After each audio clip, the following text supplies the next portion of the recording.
Our friend asks, I'm 59 and I've been at the gym for about 3 weeks. Sweet. Been thinking about creatine. Do you use it? Love this question.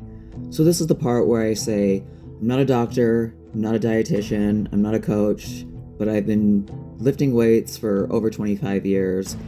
And I've been into the fitness thing for quite a long time, and I never stop researching. I never stop looking into supplements. I never stop. I never stop working out. It's just not in me. So let's talk about creatine. I cannot say enough good things about creatine. In fact, I was so hyped up about the benefits of creatine, not just for people going to the gym, but for everyday people, especially if you're, let's say, over the age of 40. Let's just ballpark it there. Or for women, if you're perimenopause, menopause, hell yeah.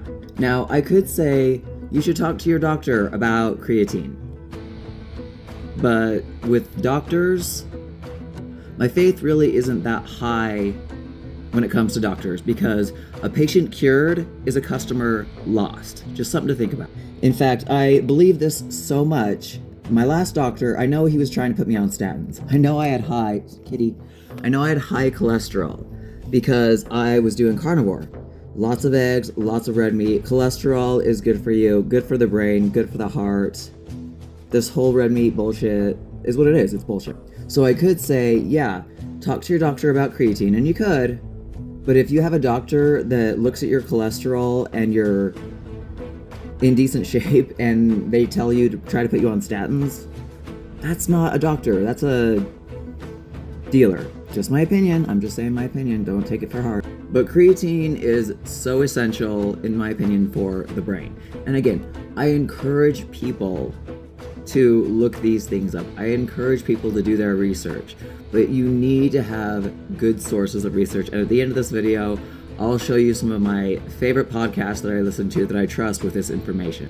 But as someone who, when it comes to the brain, that's another thing that I never stop researching about. I love listening to neurologists, podcasts. I love learning about the human brain and what causes it to be a certain way. As someone who suffered from a traumatic brain injury at the age of 6, it's been an obsession my whole life because I've dealt with mental disorders, which, from a personal note, part of me is just like, anyone who says, I have a disorder, and uses it as an excuse for something, that just irritates me to the maximum level. Because when people use that as an excuse, that means they don't want to get better, in my opinion. They just use that as an excuse. Well, this is how I am, blah, blah, cry, give me more prescriptions.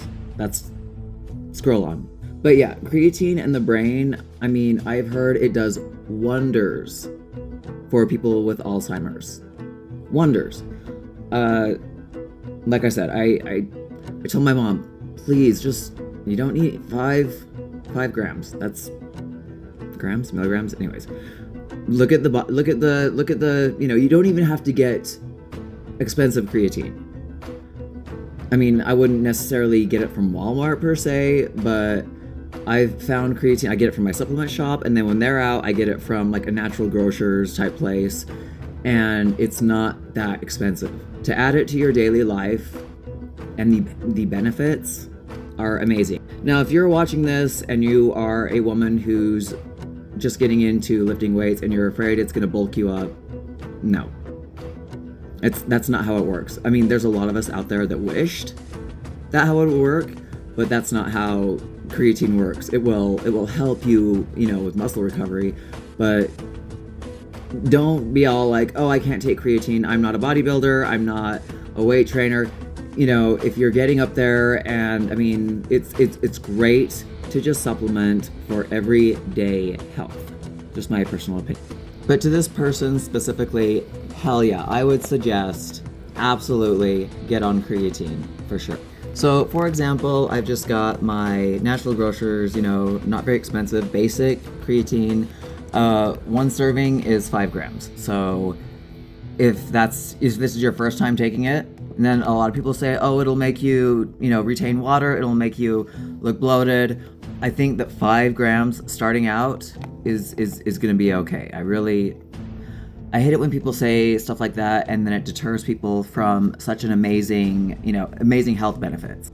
Me, I try to get, right now at this point, I'm, getting about maybe 10 grams, because I'm all about building muscle, I'm lifting heavy, I'm, getting my steps in. I'm really into that whole bulking up phase right now, so I'll definitely take more creatine to help with my gains.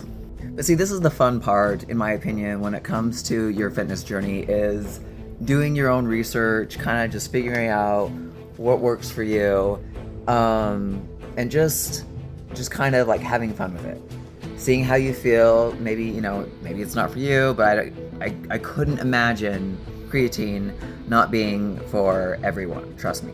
Anyways, I hope that helped. Like I said, I was gonna leave just the podcast that I love listening to, can't get enough of it. Look into it if you have some free time, but seriously, yeah, do your own research, just check it out, and good luck on your fitness journey, and till the next one.